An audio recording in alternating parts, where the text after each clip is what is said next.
This is CBC Nova Scotia News. Tonight, sentenced. A Nova Scotia man charged in a decades-old case of sexual assault is sent to prison.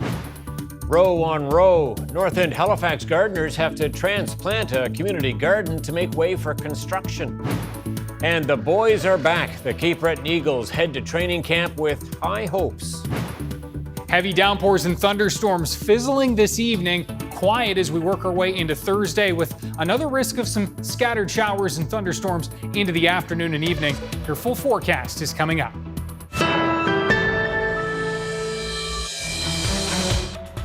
Good evening. Michael Lynn Wenzel has been sentenced to 4 years in prison for a historical sexual assault against a young girl that he knew. Justice Diane Rowe handed down her decision this afternoon in Supreme Court in Bridgewater, and the CBC's Blair Rhodes was there. Michael Wenzel headed into court to learn his fate. He would not come out this way as sheriff's deputies took him into custody. The sexual assault happened more than 40 years ago when Wenzel was 29 and the girl was just 13. It wasn't until she was an adult that she was able to convince police to investigate and ultimately lay charges. The Crown had been asking for a sentence of 8 to 10 years. The defense had suggested house arrest, or failing that, a 2-year prison term. The Crown we submitted a position of 8 to 10 years. The defense was very far away from what the Crown was looking for. They were seeking conditional sentence order, and the sentence is not in line with exactly what the defense wants. It's not in line with exactly what the Crown wants, but that's the nature of the adjudicative process. Even when he completes his sentence, Wenzel will be under restrictions. They include that he stay away from the victim and anyone under 16. He's also to stay away from places children frequent, like playgrounds. He's only to use the internet for banking, to contact government, or for health care. His DNA is going in a national data bank, and his name goes on the National Sex Offender Registry. Blair Rhodes, CBC News, Bridgewater. A 19-year-old man from British Columbia has been charged with almost 24 offenses involving allegations of online sexual extortion involving victims from across eastern Canada, including Nova Scotia. RCMP say the man convinced young people to share intimate images, then demanded money or he would expose those pictures to people in the victim's social circle. The 23 charges involve victims who are between the ages of 15 and 18. Police say they started investigating more than a year and a half after the receiving complaints. Demolition is underway at Ocean Breeze Village in Dartmouth. The neighborhood, located next to the Mackay Bridge, once housed more than 1,000 people and held some of the lowest rent prices in the municipality. People living in the community were told to leave because of the redevelopment, which will have higher density housing with high rises and townhouses. The project is expected to take 5 to 10 years to complete. A Halifax water construction project will uproot a community garden and cut off public access around the Roby Street Reservoir. As the CBC's Luke Ettinger tells us, the gardeners have found a new location, but it will come with a cost. It can just last all summer. And it's very peaceful, it's quiet, and I love working with the dirt. The Prescott Street Community Gardens is a perennial favorite for Martha Sir, but the North End garden plots will be removed from the Roby Reservoir property when Halifax Water starts significant upgrades on the site. In a statement, the utility says there will be little free space available afterwards, and a fence will be installed around the perimeter of the property. We're the largest garden, I would say, up in this area, so that was something we didn't want to lose in the North End. The club will move to Merv Sullivan Park, but they'll need a new shed, more than 30 garden beds and soil, and that's expected to cost $16,000. A lot of the infrastructure that we have here is at the end of its life, so we'll be starting fresh there. Some plants have been saved, but trees will be left behind. Just because there's a potential for them to disturb the Halifax water infrastructure that's under the site. Martha Sir is sad about the change, but she wouldn't let years of working on her soil composition go to waste. The dirt was in really good shape. So actually I've taken a lot of the dirt off and it's at home to go into my new plot. Construction is expected to start in September. In the meantime, these gardeners are enjoying the last harvests on Prescott Street. Luke Ettinger, CBC News, Halifax. Nova Scotia Power has to report on its progress to decarbonize the province's grid every year, leading up to a major deadline at the end of the decade. The Nova Scotia Utility and Review Board made the order this week. It comes after the utility delivered a progress report in January at the regulator's request. That report detailed how Nova Scotia Power will retire its coal-fired power plants and hit 80% by 2030. The board says although the plan seems good, it's not enough. So for the next 5 years, NSP will have to provide an update on how its efforts to green the grid are going. Nova Scotia Power is mandated by provincial law to achieve its renewable energy goals. It's already facing a $10 million fine for failing to meet an earlier target. Sydney Cape Breton is feeling the effects of climate change. According to the organization Climate Central, out of all major Canadian cities in June and July, Sydney had the third highest number of days where temperatures were strongly linked to climate change. These conditions are more likely to reoccur. These are the conditions you should expect to have going forward, and that, in the future, you're going to have more days where you're hitting these, uncomfortably warm temperatures, and more like longer seasons where you have the potential for those uncomfortably warm temperatures. Sydney also had the second most unusually warm daily temperatures out of major Canadian cities. This past July was the third hottest on record for the city.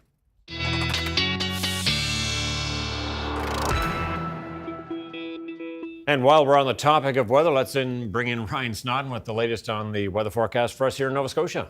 Yeah, Tom, obviously it's still a few days out, but a lot of buzz about Ernesto, not only here in the newsroom, but seeing a lot of questions online. And so I thought we would touch on that right off the top of the show. Ernesto, a Category 1 storm, and so has been upgraded from a tropical storm, and it will continue to strengthen over the next few days. That turn north is already underway, and as we can see here, by late Thursday, it will be heading north as a Category 2 storm. It's looking very likely now to impact Bermuda as possibly a Category 3, or if not, a strong Category 2 storm throughout the weekend with strong winds and heavy rain. Now, as we work our way into the weekend and the late weekend, Sunday night into Monday in particular, that's when it is expected to move into Atlantic Canada waters. Now, the track from here, we're a few days out, is obviously uncertain, but the latest National Hurricane Center track and that cone of uncertainty does bring it in south of Sable Island.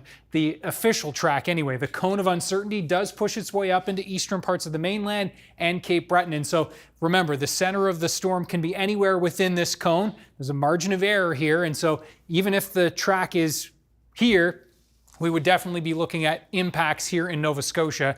But the good news is that you can see here, as we look at the spaghetti models or all these different forecast model ideas, a lot of them are clustered kind of on the right side of the National Hurricane Center track. So cautiously optimistic here that impacts, at least based on the latest thinking, could be on the minimal side, but again, it's still super early and things can shift back to the west, but we're keeping our fingers and toes crossed. Either way, any impacts, Tom, again, would not be until early next week. So we have lots of time to watch this, lots of time to prepare. So do stay tuned to the forecast over the next few days, which, by the way, is looking pretty good. We've got some sunshine, especially for this weekend. All those details are coming up. Lots to talk about tonight. Okay, Ryan, thanks so much. We'll chat a little bit. Thank you. The federal government is providing $2.4 million in funding for First Nation communities to better respond to emergencies. The money will go to hiring new emergency management coordinators for 8 communities in the Confederacy of Mainland Mi'kmaq, including Millbrook First Nation, where today's announcement took place. Indigenous Services Canada already provides funding for 3 coordinators within the Confederacy. This will bring the total to 11. To say this work is timely is a huge understatement. If anyone's been watching the forecast, our emergency management capacity could soon be tested yet again with Ernesto moving up the Atlantic. So, like everyone, we will hope for the best, but we'll also continue to strive to do better and be ready to respond. The $2.4 million announced today will be spread out over the next 5 years. With natural disasters like storms, floods, and wildfires causing widespread damage in Nova Scotia over the past few years, it has raised questions about how prepared the province is for such events. Vernon Ramasar spoke to John Lohr, the provincial minister responsible for emergency management, today about What lessons have been learned in improving disaster response? I'm here with John Lohr, who's the Minister of Municipal Affairs and Housing and the Minister responsible for emergency management in Nova Scotia. Minister, thank you very much for agreeing to speak with us. Well, thank you, Vern. It's great to be here with you. Now, we've had our fair share of natural disasters over the last few years. We've had flooding, we've had hurricanes. Have we learned any lessons from the last few experiences that we've had? Absolutely. We learn lessons from every event that happens, and we take those, we do after action, after event analysis, and we learn lessons from them, absolutely. And how have we beefed up our capabilities following the lessons learned? So I think you need to understand that emergency response in Nova Scotia is both the municipal and provincial level. Our municipalities are beefing up their response. We're beefing up our response. We're standing up a new Department of Public Safety. We're creating the Nova Scotia Guard. We're looking at one of the lessons learned from really the last 2 years was that we needed to have better communications and better coordination. We're working hard on that. Okay, now speaking of which, the chain of responsibility for responding to disasters has been a cause of some confusion, even amongst the public. Where does the province fit in terms of disaster response? So this is, and we're in right now, is the Provincial Coordination Centre. So we coordinate with our municipalities. Our municipalities have a requirement to have EMO offices set up, emergency response. So, I mean, the reality is the tools are in the hands of our municipalities, the fire response, the search and rescue and every emergency is local. So the first line is our municipalities responding, but we work very closely with them on training and coordination. Now, earlier this year, very unfortunately, a 13-year-old boy drowned in Wolfville, and you had said really that was a delay caused by the municipality in issuing an emergency alert. Do you still stand by that? And is there a need to sort of clarify the role of municipalities when it comes to issuing those alerts? So, I mean, that was a tragic event and it's heartbreaking. The reality is the municipalities are our partners, and we wanted to clarify the process of them issuing alerts. The reality is that, I mean, we've all been traumatized by these thunderstorms that we've had, and they're very local. So what was a fine day in Halifax was a brutal day in parts of the Annapolis Valley, not even in the whole Annapolis Valley. So the response has to be local. We've clarified that we want our fire services also to have the ability to directly issue alerts, just recognizing how very local these events are. If you're not there, you don't understand. So we're clarifying that, and I guess that's a lesson learned. We need to be more prompt and have a more straightforward process at the local level, and we're doing that. So what concrete measures have been put in place to streamline the process of understanding that municipalities have a responsibility to issue these emergency alerts when needed? So we've streamlined the process so they would issue the alert directly through our Acadian Communications Centre.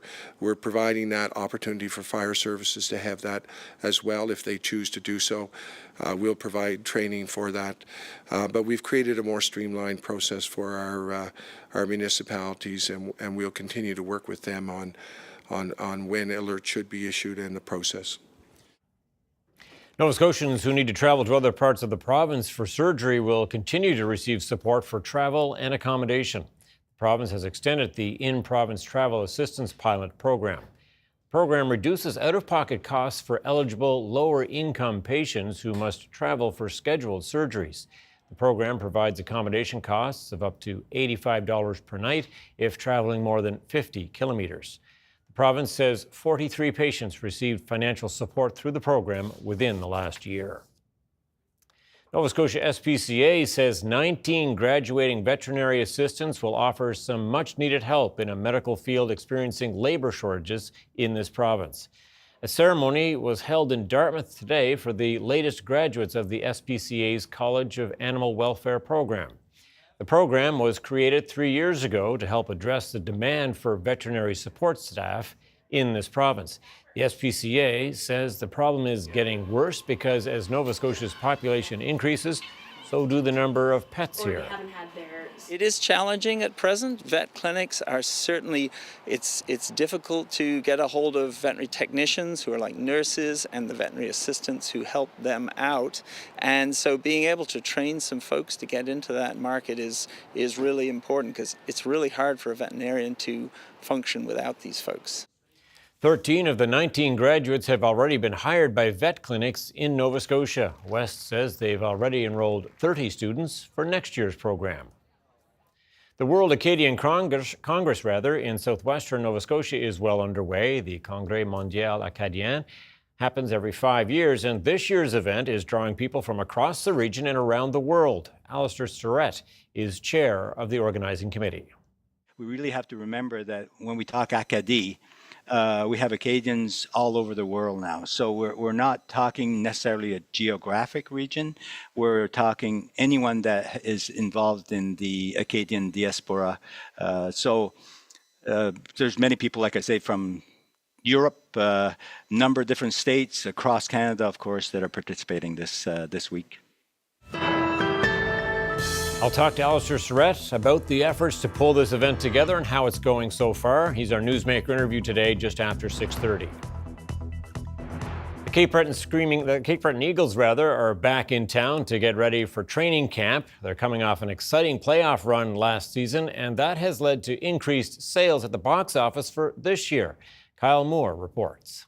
Wires throws it in front, scores, Cole Burbank, Eagles. It was a playoff run that rejuvenated the Eagles brand and fan base. Their success on the ice has translated to excitement off of it. All of it carrying over to this season with ticket sales up 20%. When you sell 300-400 season tickets more than the year before, it's quite an accomplishment. So I think we're on the roll right now. The team rolled through the playoffs before falling short of the league final, breaking attendance records along the way. 5,000 people, 5 games in a row. Even the first round, I mean, we averaged 4,200 the first round, which is it's a lot for a first round in this league. Fans can be excited about something else this season. The final touches are being put on new LED signage and a state-of-the-art jumbotron. Fans are going to be, impressed with the animations, just with the digital signage, with the lighting, with the effects. We have a new sound system in here. So, we're going to have crystal clear sound. We're going to be able to kind of create that energy, that atmosphere everybody wants to see and feel. The team is also taking their preseason games on the road, with games in Membertou next week and in Port Hawkesbury in September. We do have season ticket holders, believe it or not, all the way Shetty Camp, Waikagama, Ingonish, Port Hawkesbury, people who make that journey down to watch us. So we want to bring the game to them. The team is hoping to keep the momentum rolling and promises to bring a competitive team that will contend for a championship. We got 15 players coming back from last year, so I think we're the team that got most players, returning players from last year's roster in the top 4. So we're definitely going to have a good hockey team. The Eagles will unveil their new look at home when they host the Halifax Mooseheads September 27th. Kyle Moore, CBC News, Sydney.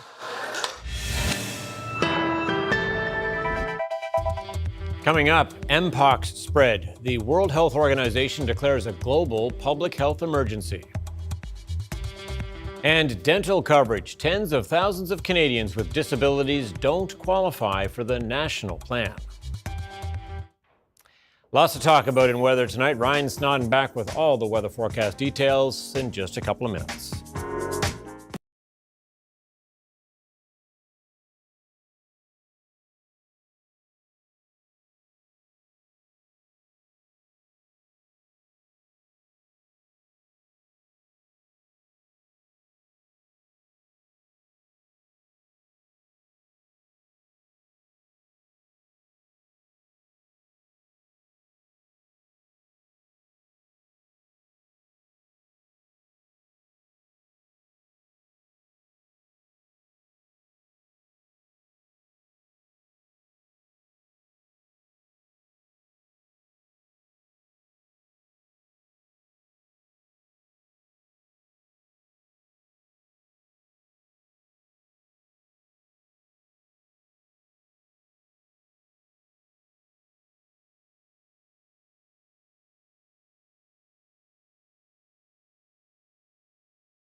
All right, lots to talk about in weather, as we say. A fairly active day, depending on where you were in the province this afternoon. Some local thunderstorms and heavy downpours. Most notably, Cape Breton was really hard hit today.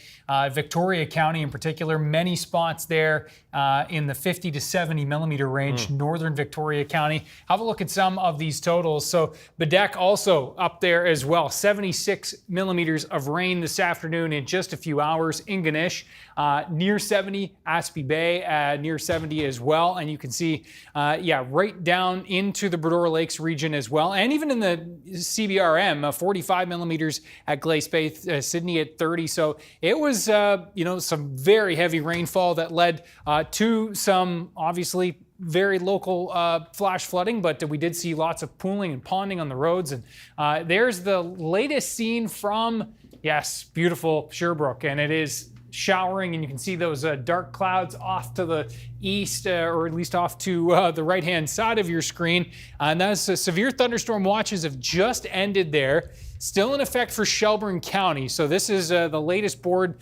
I literally just updated this board when I went over to the desk. And so those watches have just ended now for eastern areas of the mainland, though we are still seeing some of those downpours. We can see with the radar, lots of lightning strikes. We'll zoom in here on the area that is under that watch. And this is the cluster here. Environment Canada is obviously still watching with that watch in place for Shelburne County. And obviously watching this line here, which is stretching eastern Halifax County up towards the Sheet Harbour area. Some heavy downpours, lots of lightning with this.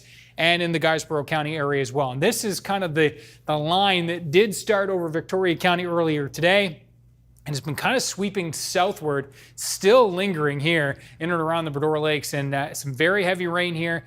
When the thunder roars, head indoors. Don't get caught out in these. And if you're driving, remember, turn around, don't drown. So hard to say when the water is over top of the road, how deep it is, how quickly it's moving. And you want to be safe out there for sure. So those showers and storms will ease and dissipate through this evening. Quiet tonight and cooler tonight with this cold front moving through. Area of high pressure kind of settling in over the next couple of days. We'll be watching this high off to the west, in fact, moving in. Temperatures into the low double digits tonight across northern areas of the province. We'll see temperatures closer to the mid-teens along the Atlantic coastline and into Cape Breton. And as we look at the hour by hour, you can see by midnight we're done with those showers and storms. Tomorrow, we're going to do it all again, but it looks like most of the pop-up heavier downpours are going to be further offshore. That said, into the afternoon, eastern areas of the mainland into Cape Breton yet again, and can't even rule out a couple of isolated pockets here in the west. Though the risk is lower tomorrow, I am putting those thunderstorm icons back on across the board tomorrow. But again, lower risk for tomorrow than there was out there today. Temperatures into the low 20s tomorrow across Cape Breton. Will pop up in closer to the mid-20s in places like Truro. Halifax right along the coastline with a variable wind coming in offshore should be keeping us into the low 20s, and should see temperatures pop up around 25, 26 degrees in through the Gedjim-Gujik area. Now for Friday, we're going to be seeing, again, isolated shower chances developing. The greatest risk is going to be South Shore and then into eastern parts of the mainland, as well as Cape Breton. And let's run you through the forecast timeline here. And you can see there are those pop-up showers, fairly isolated in nature, but Friday afternoon running the risk yet again. High pressure is going to settle in for the weekend, and that is going to make for a really nice Saturday. We're going to be seeing lots of sunshine, a bit of a sea breeze coming in along that Atlantic coastline yet again for Saturday. Sunday as well, looking quite lovely indeed, with temperatures into the mid-20s. Monday, Tuesday, this is the trough that's coming in ahead of Ernesto, and that trough and the timing of that trough are going to be so key. We'll show you, just in case you're joining us, one more time, that timeline here. There's Ernesto, a category 1 now, then a 2, then a 3, and as we said earlier, impacting Bermuda this weekend, and the timing of that trough coming in to the Maritimes and Atlantic Canada is going to be key.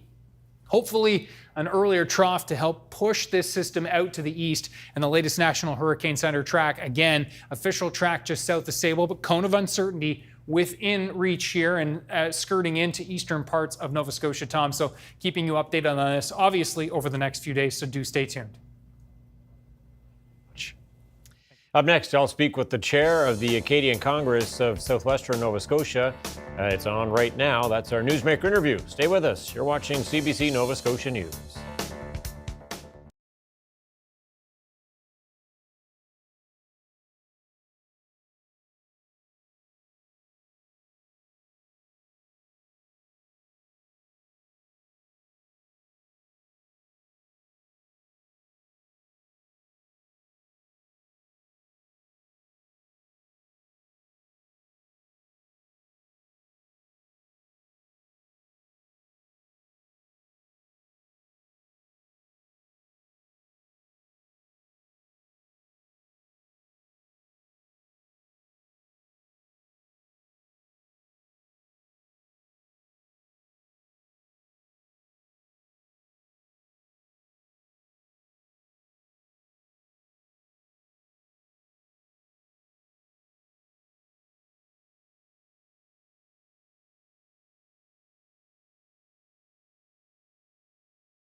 The World Acadian Congress in southwestern Nova Scotia is well underway. The Congrès Mondial Acadien happens every 5 years, and this year's event is drawing people from across the region, around the world, for 9 days of festivities. Alistair Surratt is chair of the Congrès Mondial Acadien 2024. Bonjour, Mr. Surratt. I know these are busy days for you. This is a massive event. Can you kind of help people understand the size and the scope of it? Yeah, so it's an event that we've been planning for 5 years now. We were accorded the Congress in 2019, just before COVID. And it's 5 years later now, and 50 employees and hundreds of volunteers working on bringing the Congrès Mondial Acadien to Southwest Nova, which means the regions of Argyle and Clare, over 9 days. So we're in day, don't know exactly which day, but four or five out of the 9 days.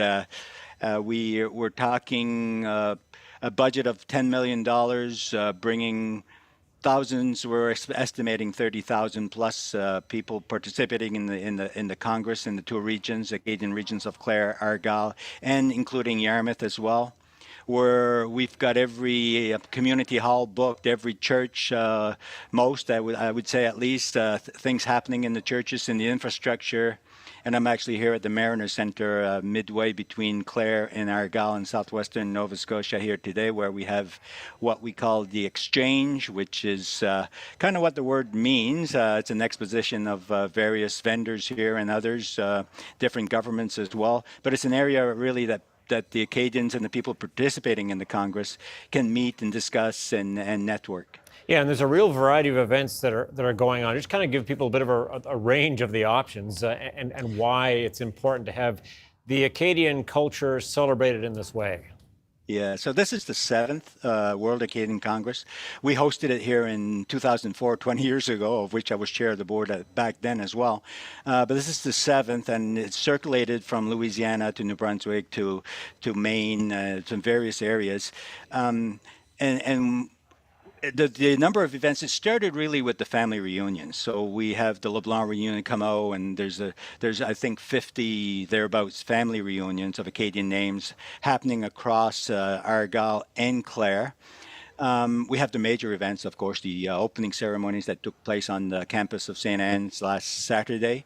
The main event, the main big event is tomorrow with the Acadian Day, National Acadian Day, where we have the tarmac. We have a stage set up on the tarmac at the airport here in Yarmouth. Many dignitaries, great artists from across the world will be playing a televised show. And then we have the closing. In between all I mentioned the family reunions and the major events, there's a number of other events happening, as I mentioned, in community halls. And then in between all of this as well, and I just came back from the Economic Forum at Digby Pines, where we discuss the past, Acadie in the past and the future and where we should be going, have a reflection. Same thing, we had the general state of Acadie at St. Anne's campus the last few days as well. There's a women's summit. I know the young ambassadors are here as well. So there's a variety of events. And anybody that wants to take part in anything, I'm sure if you just look at our website, you can find an event that's going to... Yeah, so much going on. There was obviously a historical connection between Louisiana and Nova Scotia, Acadie, given the deportation, the history of the deportation. But just today, the governor of Louisiana calling for even closer ties between Nova Scotia and Louisiana. What do you make of that? Yeah, no, it's great. So we've been working with Louisiana. Obviously, there's a lot of people here from the state of Louisiana. It's funny that you say that because I'm just back from a reception we call it a Bayou reception, a Bayou luncheon, with the Lieutenant Governor from Louisiana that's here. He's the second in command in the province of Louisiana. And we're looking at a number of exchanges, whether they're cultural, whether it's in the fishery, whether anything else that we could do. And we have long established ties with the state.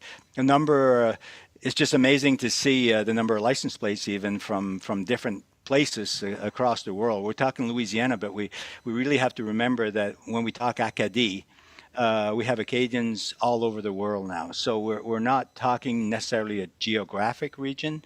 We're talking anyone that is involved in the Acadian diaspora.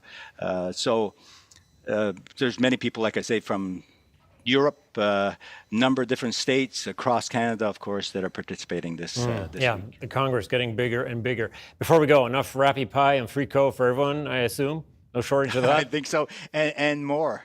I had gumbo last night, so there's Rappy Pie, and obviously there's lots of fish because we're close to the ports, close to the ocean here. So the food, wide open. Anything you'd like. Best part of the Acadian culture, in my opinion. Alistair Surratt, thanks so much. Thank you.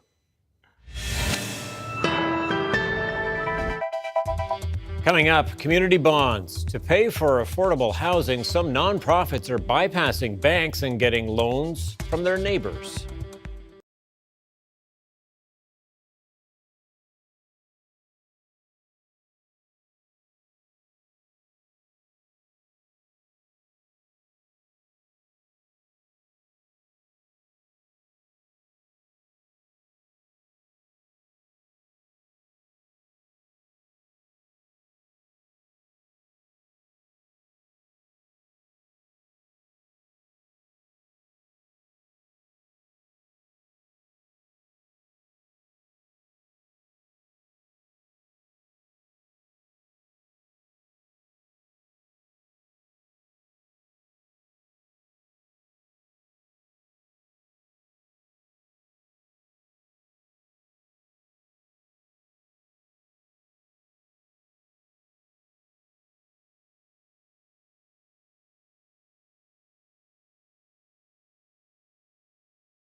Welcome back. The World Health Organization declared an Mpox a global public health emergency today for a second time in 2 years. Infections have been skyrocketing in Africa as a new form of the virus is spreading among children and adults.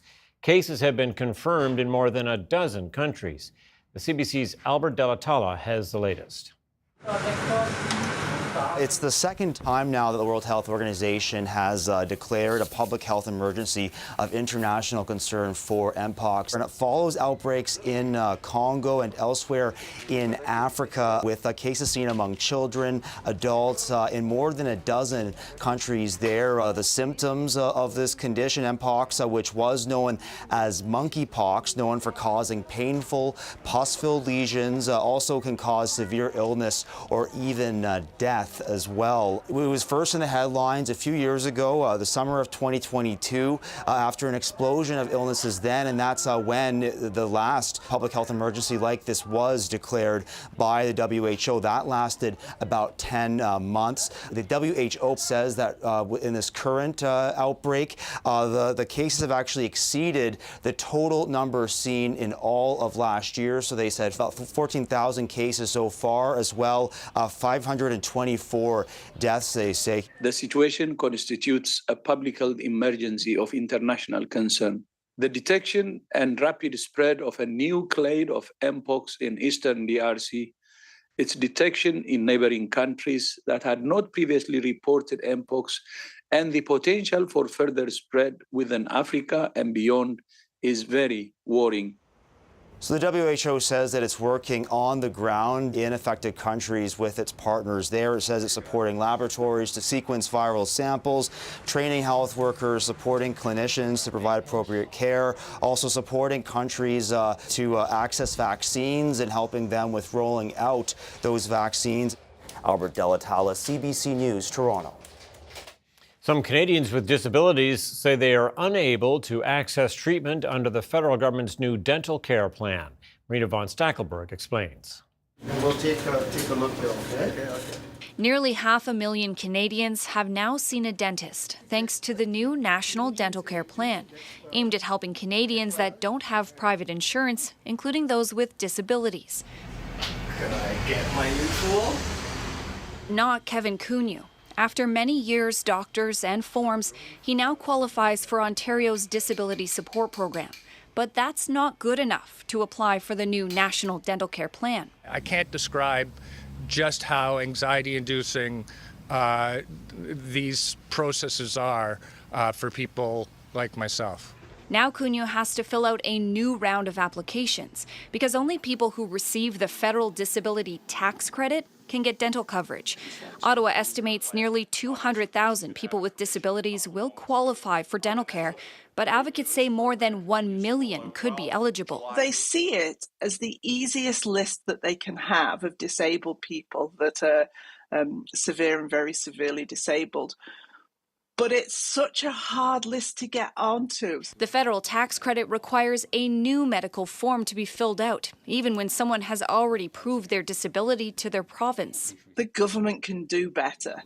Requiring disabled Canadians to fill out all that extra paperwork is why critics say uptake of the tax credit itself is already so low. It's one of the most burdensome application processes for any federal benefit. Cunyu's dentist has told him the dental insurance he just started to get through Ontario's disability supports will only continue if he's rejected from the federal program. So for now, he has no dental coverage at all. I think that the government should find a better way. That, this should not be the responsibility of people suffering from, sometimes debilitating conditions. Canada's health minister says using the tax credit ensures fairness across the country, but acknowledges some people are being missed. He says many of them will be included once the program expands to cover all low and middle income Canadians next year. Marina von Stackelberg, CBC News, Ottawa. In the United States, the Republican presidential ticket continues to attacks on the Democrats on numerous fronts. The latest, Donald Trump and running mate J.D. Vance are looking to use the Biden administration's green energy policy as a wedge issue against Kamala Harris. The CBC's Susan Ormiston has that story. J.D. Vance, the Republican hopeful for vice president, grew up in this house in Middletown, Ohio, an industrial city built on steel, which has gone Republican in the last 2 elections at least. And according to Judy Murray, it's going to stay that way. He's a hometown boy, and I think he's going to help Trump tremendously. He's just what we need. We need this up, and go, guys.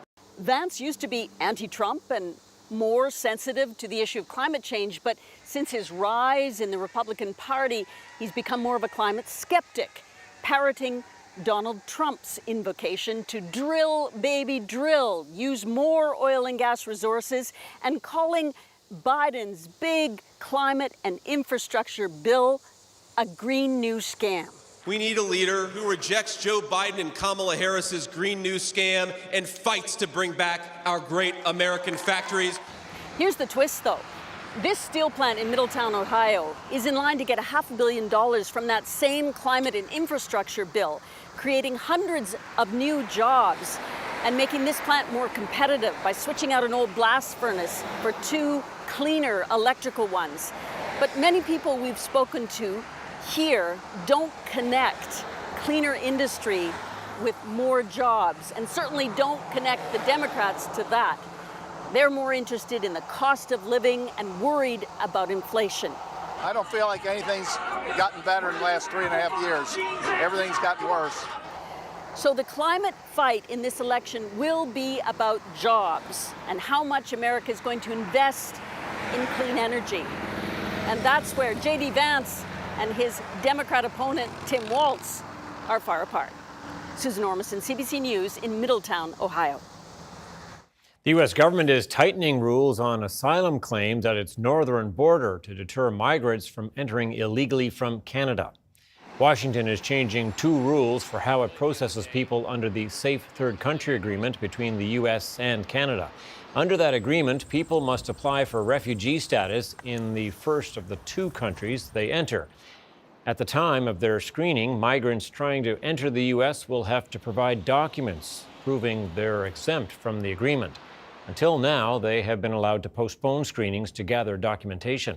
Also, migrants will have only 4 hours now to consult with a lawyer before the screening. The previous rule gave them 24 hours.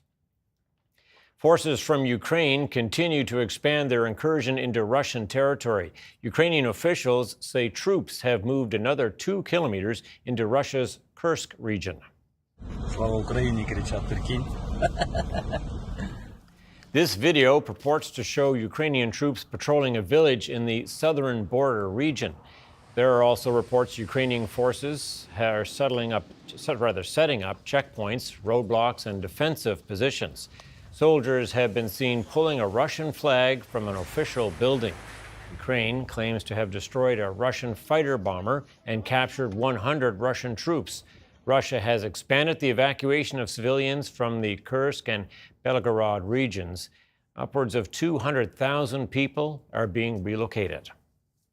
The war with Russia continues to take its toll in Ukraine, even if there hasn't been a direct attack in weeks. Airstrikes hit a children's hospital in Kyiv last month, destroying the dialysis unit. 2 young patients who were receiving treatment on Canadian-donated dialysis machines survived the attack, but their futures are now more uncertain than ever. And there's a scramble to replace the machines and rebuild the hospital. The CBC's Itham Musa reports. Oksana Fomenyuk's 16-year-old daughter, Solomia, was undergoing life-saving dialysis treatment when the Akhmedet hospital in Kiev was struck by a missile in July. She survived, but the entire dialysis unit in Ukraine's largest children's hospital was destroyed. The machine that Solomia had been using was donated by the Canada-Ukraine Foundation. Nowhere is safe in Ukraine, says Fomenyuk, not in the shelters, not in a children's hospital. 2 adults were killed, including 1 doctor, and hundreds of people were injured in the attack. The Kremlin denies being behind it. But but the United Nations says there's a high likelihood it was one of Russia's missiles. The hospital is now trying to repair the damage. Imagine we as Canadians, as Torontonians, lose the ability to have, sick kids. God forbid this would ever happen in Canada, but it's like losing this whole entire institution. The Canada-Ukraine Foundation helped send 17 dialysis machines to Ukraine in 2022. It's now trying to raise $1 million to help the Children's Hospital secure much-needed equipment. The urgency is real to help Ukrainians. Fominyuk agrees. Her daughter Solomia was admitted to the pediatric hospital in May 2022 after kidney failure, and she needs dialysis 3 times a week for 5 hours. We'd be very grateful for help, says Fominyuk. The sooner the kids can get dialysis, the better. It's essential. The Ahmedet Hospital says it's continuing to provide care to Ukraine's sickest children, despite the challenges of a brutal war. Idil Musa, CBC News, Toronto. Hundreds of people in northern Saskatchewan are under an evacuation order. A wildfire is moving towards Sandy Bay, a community included under the umbrella of Peter Ballantyne Cree Nation. First Nations leaders are angry over the provincial response. They say it's not doing enough to help get the fire under control. They say provincial authorities have failed to activate hundreds of First Nations firefighters. The wildfire currently covers about 130 square kilometers. That's about twice the size of Saskatchewan's third largest city, Prince Albert. Amid the housing crisis, new and novel ways are being used to pay for affordable housing. Community bonds is one method that's gaining popularity in big cities and small towns. The system allows people to invest in their communities and lets housing groups bypass the banks when they borrow money. The CBC's Paula Dugacek has that story. Kim Switzer loves living in Lake Country, but with competition from cottagers and Airbnbs, trying to find an affordable place to live is tough. In this community in particular, the poverty rate is pretty high. We don't have enough housing. We need it.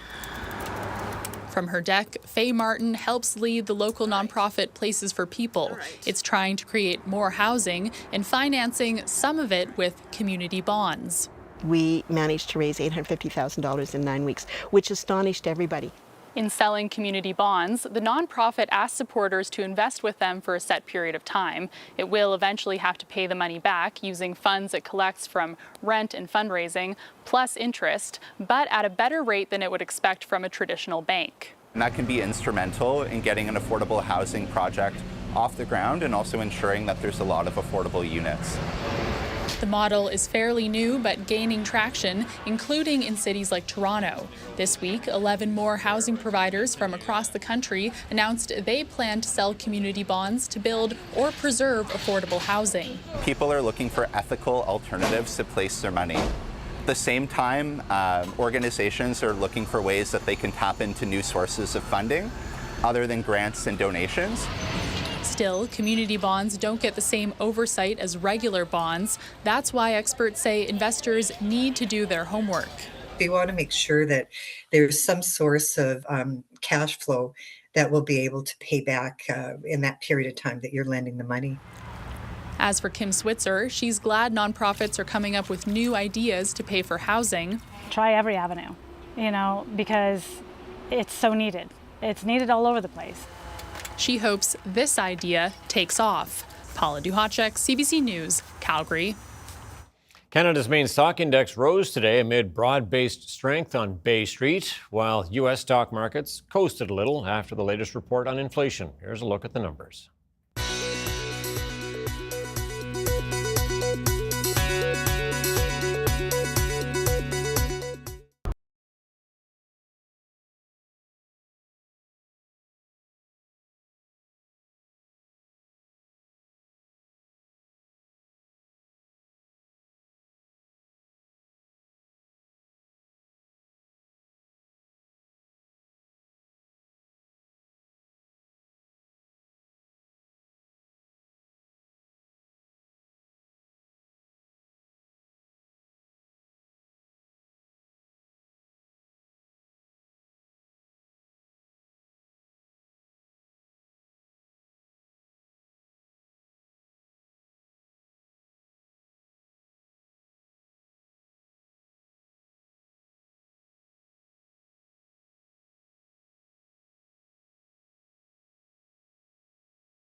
Time to wrap things up now. And boy, yeah, it's been busy the last couple of days. Lots going on in the skies around Nova Scotia for sure. Yeah, the Northern Lights and, of course, the Perseids meteor shower, both occurring over the last couple of nights. Have a look at this picture. Let's zoom in on the North Shore. And this is obviously a beautiful spot, Port Howe. And I believe it's going to load here. There we go. You were teasing us there. The dramatic delay. Yes, and Philomene with a great picture here of both the Northern Lights. Yeah. And, of course, a meteor. Great shot. Thanks to Philomene for sharing Ryan's picks at cbc.ca. So for tomorrow, we're looking at those temperatures around the Atlantic coastline with a slight onshore flow, likely around the 21 to 23 range. Better chance of 24, 25 degree temperatures as we move into the northern parts of the province, with showers and a few thunderstorms developing, but not nearly as widespread as it was today. Even more isolated, those showers will be on Friday, with the greatest risk over the eastern mainland and into Cape Breton. Temperatures again on Friday looking pretty pleasant overall, and you can see that front kind of moving further south. So that cooler air still aloft tomorrow, which will still prompt the development of some of those showers and the risk of a rumble of thunder. Similar story as we said for Friday, but high pressure tucking in for the weekend and things looking good. Saturday, Sunday, showers Monday into Tuesday. And again, Tom, I know I'm circling back to this again, but the trough that's going to bring those showers Monday, Tuesday is going to be so key for Ernesto, and the timing of that trough, we want it to be, again, a little early. Sunday night would be good so it can scoop Ernesto up and throw it out to sea. All right, we're going to take you to a planet you don't have to worry about the weather. Scientists think there could be an ocean of water deep below the surface of Mars. 3, 2, 0. NASA's Mars InSight lander, which was launched in 2018, has sent back information that suggests vast amounts of water could be stored in cracks and fractures in subsurface rocks. Scientists say seismic readings put the water at 10 to 20 kilometers underground. They estimate there could be enough water there to cover the entire surface of the red planet. The discovery advances the search for life beyond Earth. It suggests Mars potentially offers conditions favorable to sustain microbial life, either in the past or now. Something to think about. That's it for us tonight. Thanks so much for watching. We'll see you next time. Good night.